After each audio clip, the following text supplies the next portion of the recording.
Bismillahirrahmanirrahim. Elhamdülillah vahdə və salatu və selamu alə mən lə nəbiyyə ba'də. Mühtərəm müsəlmanlar, biz Allahın izniyle 4 qardaş kitabının şərhinə davam edirik. Və biz en son qalmışdıq Peyğəmbər sallallahu aleyhi ve sellem hədisində ki, sizdən əvvəlkilərin yolunu tutub gedəcəksiniz. Bu hədisin şərhinə keçməmişdən əvvəl ötən dərsimizin mövzusu ilə əlaqəli burada İbn Qayyim rahimehullahdan fayda gətirir.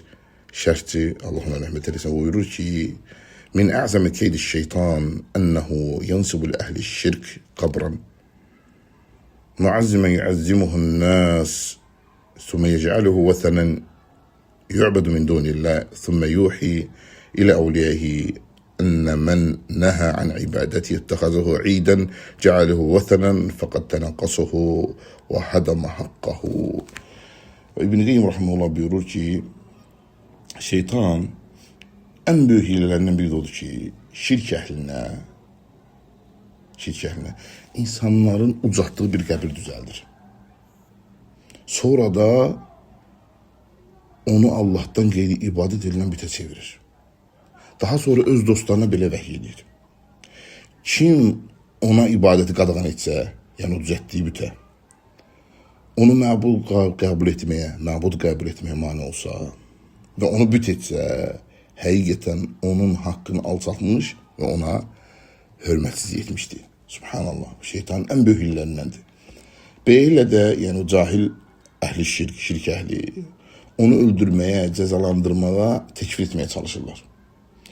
Onun nəzərində, yəni onların yanında, onun günahı nədir? Yalnız Allahın və Resulünün əmr etdiyi şeyi əmr etməsi, Allahın və Resulünün qadağan etdiyi şeyi qadağan etməsidir.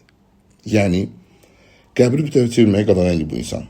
Onun üzərində çıraq yandırmağı, üzərində məscid tikməyi, günbəz tikməyi, onu bəzəməyi, ucatmağı, öpməyi, əl sürtməyi, ona dua etməyi, ondan kömək istəməyi, onun ziyarətini səfərə çıxmağı, Allah'tan başqasından yardım diləyib qadağan etməsidir. Halbuki bunların hamısı İslam'a zidd olduğu zəruri bilinən məsələlərdəndir. Çünki Allah öz Rəsulunu xalis tövhidə göndərmişdi ki, yalnız Allah subhanahu taalaya ibadət olunsun. Yəni belə bir tövhid əhli vaxt kimsə, bunu qadağan etdikdə şirk əhli qəzəblənirlər. Qəlbləri kinlə dolu və deyirlər, bu adam yüksək məqam sahibi olan adamları, salihləri alçaldır, onun nə bir hörməti var, nə də bir dəyəri. Bu fikir cahillərin və ağlam insanların qəlbində yayılır. Hətta elm və dinə nisbət edən bir çox kəslər də tövhid əhlinə düşmənə çevrilirlər. Onları böyük günahlarda itham edir və insanları onlardan uzaqlaşdırırlar. Halbuki müşrikləri və onların böyüklərinin Allahın dostları, onun dininin və Rəsulünün köməkləri hesab edirlər. Lakin yəni Allah subhanahu taala onların bu hiləsini dəf edir. Fəmə kânə əvliyəhu. Onlar Allahın dostları deyirlər. İn əvliyəhu illəl-muttəbə'unə ləhu. Onun dostları, onun şəriətinə tabi olandır. Muvafiqunə ləhu. Ona muvafiq olanlardır. El-arifune bima caa bihi və onun gətirdiyini bilənlərdir. Və da'un ileyhi və ona dəvət eləyənlərdir. La muteşebbaun bima lam yu'tu labisu thiyabaz-zur.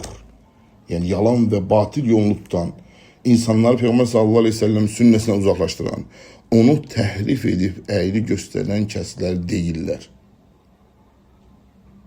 Və hum yəhsəbun ennəhum yuhsinun sun'a. Və onlar halbuki elə hesab edirlər ki, gözəl işlər görürlər.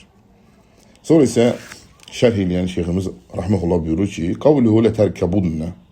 Yəni sizdən əvvəlkilərin yolunu tutub gedəcəksiniz. Letərkəbunnə mə'nə letəttəbi'unnə. Yəni yolunu tutub gedəcəksiniz, yəni onların yollarını izləyəcəksiniz. Və fil hədisdə Peyğəmbərimiz sallallahu aleyhi ve sellem buyurur ki, Buxarinin rivayətində Əbi Səid Əl-Xudri radiyallahu anhudan Peyğəmbərimiz sallallahu aleyhi ve sellem buyurur ki, لَتَتَّبِعُنَّ سَنَنَ مَنْ كَانَ قَبْلَكُمْ شِبْرًا وَزِرَاعًا زِرَاعًا. Siz mütləq, sizdən əvvəlkilərin yolunu qarış, arşın izləyəcəksiniz. Allahu akbar. Hətta ləv dəxalu cuhra dabbin təbi'tumuhum. Hətta onlar kərtənkələ yuvasına girsələr belə, siz də onların ardınca girəcəksiniz. Qulnə, yəni sahabələr dedik, biz dedik, ya Rasulallah, əl-Yahuda və Nasara, ey Allahın elçisi, onlar Yahudi və Nəsranilərdir mi? Qal Peyğəmbər sallallahu əleyhi və səlləm fəmən, yəni onlar deyilsə başqa kim olacaq? Və cəə aydan min hədis İbn Abbas radiyallahu anhuma fi axirihi. Və İbn Abbas radiyallahu anhuma rivayətində isə ki, bunu hakim rivayət edibdir, Zəhəbi səhih olduğunu deyib, həmçinin Şeyx Albani. Axırında hədisin necə gəlir? Buyurur ki, hətta ləv ənə əhədəhum, yəni siz onların yoluna tabi olacaqsınız, izləyəcəksiniz. Hətta onlardan biri cəmə imra'atuhu fi tariq la fa'altumuh. Hətta onlardan biri yolun ortasında öz həyat yoldaşı ilə açıq-aşkar cinsi əlaqəyə girsə, siz də onu edəcəksiniz. Siz də onu edəcəksiniz. Sonra isə şeyx buyurur ki, əs-sünnə, sünnə nədir? Tariqəl həsənə kənət əv seyyə. Sünnə lüğəti mənada yol deməkdir. İstər pis yol olsun, istər yaxşı yol olsun. Lüğəti mənada. Burada isə yəni qəsd, murad huna tariq əhl-i həva vəl-bidə əlləti ibtədəuhə min tilqa nufusihim bə'də ənbiyəhim min təqridinihim və təhrik kitabihim kəmə ətə alə bəni İsrail xəzvən nə'li bin nə'li. Burada isə qəsd nədir? Bidət və nəfsi istəklərinə uyanların yolu. Peyğəmbərlərdən sonra özlərindən uydurduğu bidətlər, dinlərin dəyişdirilməsi və kitablarını təhrif etmələridir. Eyni ilə Bəni İsrailin etdiyi kimi. Bu ümmət də onları addım-addım təqlid etmişdir. Və fihi ələmin min aləmətin a'lamun nubuvvə min haythu izə vəqa kəmə əxbar bihi Nəbi sallallahu aleyhi ve sellem. Bu hədisdə həmçinin nə fayda var? Peyğəmbər sallallahu aleyhi ve sellemin peyğəmbərliyin əlamətidir. Çünki Peyğəmbər sallallahu aleyhi ve sellem xəbər verdiyi kimi də baş vermişdir. Və fil hədis nəhi an təşəbbüh bi əhli cahiliyyə və əhli kitab fīmə kənu yef'alunə. Həmçinin bu hədisdə fayda nə var? Peyğəmbər sallallahu aleyhi ve sellem bizi çəkindir nədən? Cahiliyyə əhlinə və kitab əhlinin batil əməllərdə onlara bənzəməkdən çəkindirmə vardır. İllə mə dəllə dəlil alə ənəhu min şəriəti bil cümlə fəqad dəllə hədəl hədis Muhammedin sallallahu aleyhi ve sellem. Deyir ki, yalnız Peyğəmbər sallallahu aleyhi ve sellem şəriyyətini təsdiqlədiyi dəlillə sabit olan məsələlər bu qadağandan istisnadır. Yəni ümumən onların batil əməllərinə bənzəmək olmaz. Yalnız Peyğəmbər sallallahu aleyhi ve sellem şəriyyətini təsdiqlədiyi dəlillə sabit olan məsələlər bundan kənardadır. وبالجملة فقد دل هذا الحديث على أنه ما يفعله من يعتقده في الأشجار والقبور والأحجار من التبرك بها والعكوف عندها والذبح لها وهو الشرك لا يغتر بالعوام والطغام ولا يستبعد كون الشirk بالله يقع في هذه الأمة. Ümumilikdə bu hədis göstərir ki, insanların ağaçlar, daşlar, qəbirlər barədə etdiyi əməllər, onlardan bərəkət ummaq, onların yanında ibadət məqsədi ilə qalmaq, onlar üçün qurban kəsmək şirkdir. Bu avam və cahil insanların, yəni bu məsələdə avam və cahil insanların aldanmasına etibar edilmir. Allah'a şərik qoşulmasının bu ümmətdə baş verməsi də uzaq bir şey değildir. Və izə kənə bə'du sahabə zannu dəlikə həsənən və tələbuhu Nəbi sallallahu aleyhi ve sellem həttə beynənəhum ənəhu kəqavli bəni İsrail icəl lənə iləhən kəmə ləhum əlihə. Əgər bəzi sahabələr bunu yaxşı hesab edib Peyğəmbər sallallahu aleyhi ve sellem bunu istəmişlərsə və Peyğəmbər sallallahu aleyhi ve sellem də onların nə dedi? Dedi, bu Musa'nın qövmünü Musa'dan istəyirdi ki, ey Musa, onların ilahı kimi bizə də ilah düzəlt. Ərəf surəsi 138-ci ayət. Fəkeyfə lə yəxfə alə min dunihim fil ilmi vəl fadl və də'adə müdaafə mə qələbətil cəhl vəl ba'dil əhdi bi əthərin nəvəviyyə. Belə olduğu halda, yəni əgər sahabələr bunu tələb ediblərsə, belə olduğu halda elm və fəzilət baxımından sahabələrdən qat-qat aşağı olan insanlar haqqında nə demək olar?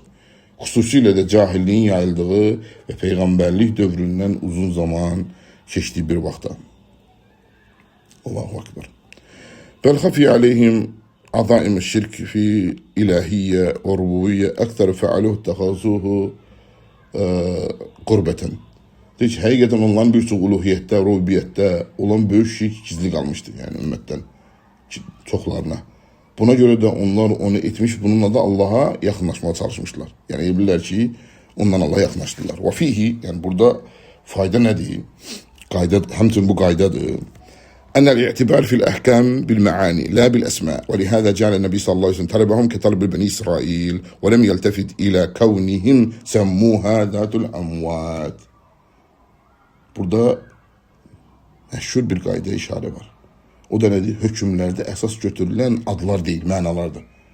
Buna görə də Peyğəmbər sallallahu aleyhi ve sellem onların tələbini Bəni İsrailin tələbinə bənzətdi və onların buna Zatul Amvat adını vermələrinə əhəmiyyət vermədi. Yəni şirkə nə ad versən də şirk şirkdir. Adlar mənaları, həqiqətləri dəyişmir. فالمشرك مشرك وإذا سمى شركه ما سمى كما يسمى داعي الأموات والذبح والنذر ولهم نحو ذلك تعظيما ومحبة فإن ذلك هو الشرك فإن سماه ما سمى وقس على ذلك. Ve buyurur ki beləliklə də müşrikdir. Şirkəli. Öz əməlinin hansı ad verməsindən asılı olmayaraq. Hatta ölülərə dua etməyi, onlar üçün qurban kəsməyi, onları nəzir etməyi və buna bənzər əməlləri, təzim, məhəbbət, yaxud başqa adlarla adlandırsalar belə. Vəzlədir, bu hörmətdir, bu məhəbbət onlara qarşı. Əslində isə bu şirkdir, onlar buna istədiyi adları versə belə. Yəni buna bənzər bütün məsələlərini tətbiq edir, yəni qiyas edir. Sonra isə müəllif keçir 4-cü qaydaya, bu da axırıncı qaydadır. Onun inşallah gələndə götürək. Düzün Allah bilə sallallahu aleyhi və Muhammedin və alə alihi və sahbihi ecmaîn.